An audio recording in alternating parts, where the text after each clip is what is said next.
Salut et bienvenue dans ce nouveau cours. Dans le cadre de cette vidéo, on va voir quelque chose de très important.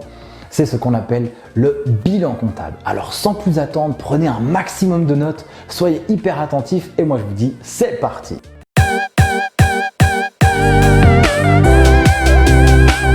Le bilan comptable. Ce terme, vous l'avez probablement bien entendu dans les entreprises et c'est un document très important et obligatoire. On va d'abord commencer par le définir. Le bilan comptable, il représente la photo du patrimoine à l'instant où on va le regarder. Bon, j'avoue, c'est un peu compliqué.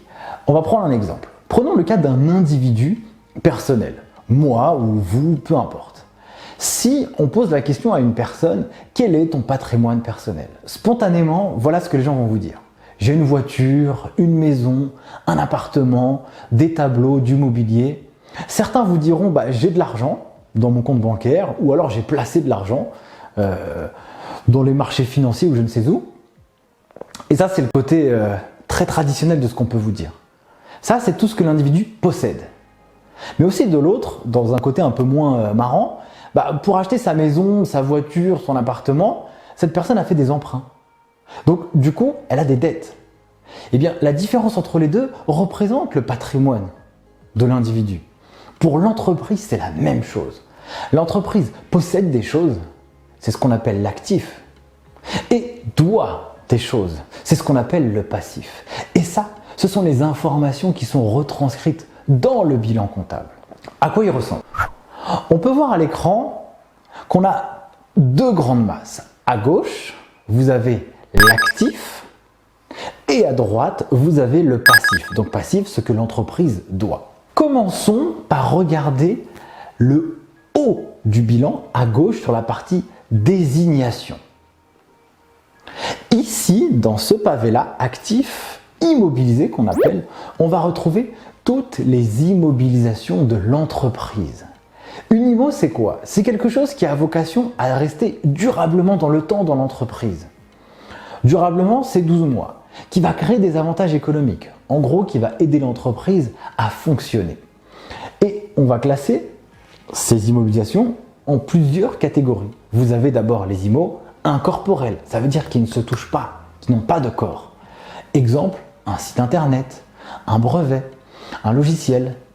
On est d'accord qu'une entreprise, si elle veut commercer sur Internet, avoir un site e-commerce qui va lui générer des revenus, forcément, il va falloir qu'elle l'achète ou qu'elle le développe. Et ça va constituer une immobilisation. On verra plus tard la définition des IMO et comment ça se porte dans les comptes de l'entreprise. Puis, vous avez aussi les IMO corporels, c'est-à-dire qui ont du corps, qui se touchent. Des machines, des bâtiments, des terrains, du mobilier, des ordis. Tout ce qui est tangible et qui a vocation à rester durablement dans le temps viendra se positionner ici. Ça veut dire que le comptable, lorsqu'il va enregistrer ses écritures, ce qui va alimenter sa comptabilité tout au long de son exercice, ce pavé-là va venir s'augmenter ou se diminuer en fonction de l'histoire qu'il va raconter. Et ensuite, vous avez les IMO financières. Exemple, une entreprise a décidé d'acheter des titres d'une autre entreprise dans le but de prendre des participations. Ça, c'est la partie en haut à gauche du bilan comptable. Plus bas, vous avez la partie base de l'actif, toujours ce que l'entreprise possède. C'est ce qu'on appelle l'actif circulant. C'est-à-dire que ça ne doit pas rester figé, ça bouge, ça rentre, ça sort rapidement. Exemple, le stock. Dans le bilan comptable, à un moment donné, quand vous le regardez, vous avez du stock. Ce stock, c'est la valeur du stock qui a été présentée lorsqu'on a clôturé les comptes. Typiquement, ça montre sa valeur, mais le stock ne doit pas rester comme ça. Ça va rentrer, ça va sortir et il va varier. Plus bas, vous avez les créances clients et les comptes rattachés. Ici, vous retrouvez tous les montants que vous doivent vos clients. Dans les autres créances, on peut se poser la question: qui peut devoir de l'argent à l'entreprise? Vous avez une multitude d'acteurs. Vous avez l'État, par exemple, si vous doivent des crédits d'impôt. Vous avez les fournisseurs, par exemple, qui peuvent vous devoir de l'argent parce qu'ils vous ont facturé en trop et ils vous ont fait un avoir. Par exemple, voilà pour les autres créances, entre autres. Vous avez également, dans l'actif comptable, les valeurs mobilières de placement. Ce pavé, c'est de l'argent que l'entreprise a placé à court terme, c'est-à-dire qu'elle peut récupérer théoriquement facilement cet argent, je dis bien théoriquement, et du coup, c'est le montant qu'elle a placé qui va lui rapporter des revenus. Vous avez également les disponibilités. Ici, c'est la somme de l'argent que l'entreprise possède en cash. C'est ses dispos, en gros, c'est le compte bancaire, quoi. Voilà pour la partie en bas à gauche du bilan comptable. Globalement, c'est tout ce que l'entreprise possède, mais qui ne doit pas rester en l'état et qui va bouger au cours de la vie de l'entreprise.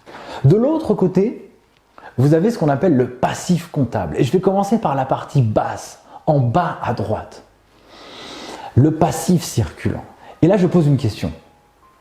À qui l'entreprise peut devoir de l'argent? Et spontanément, il y a des choses qui viennent dans votre tête. Eh bien, à qui l'entreprise peut devoir de l'argent? Ça, c'est indiqué dans le bilan comptable en bas à droite. Vous avez les dettes fournisseurs, les dettes fiscales, les impôts qu'elle doit, les dettes sociales, l'argent qu'elle doit à l'URSSAF, les autres dettes, par exemple l'argent qu'elle peut devoir aux actionnaires, les dettes financières, par exemple les dettes sur emprunt. Là, c'est ce que vous aurez en bas à droite du bilan.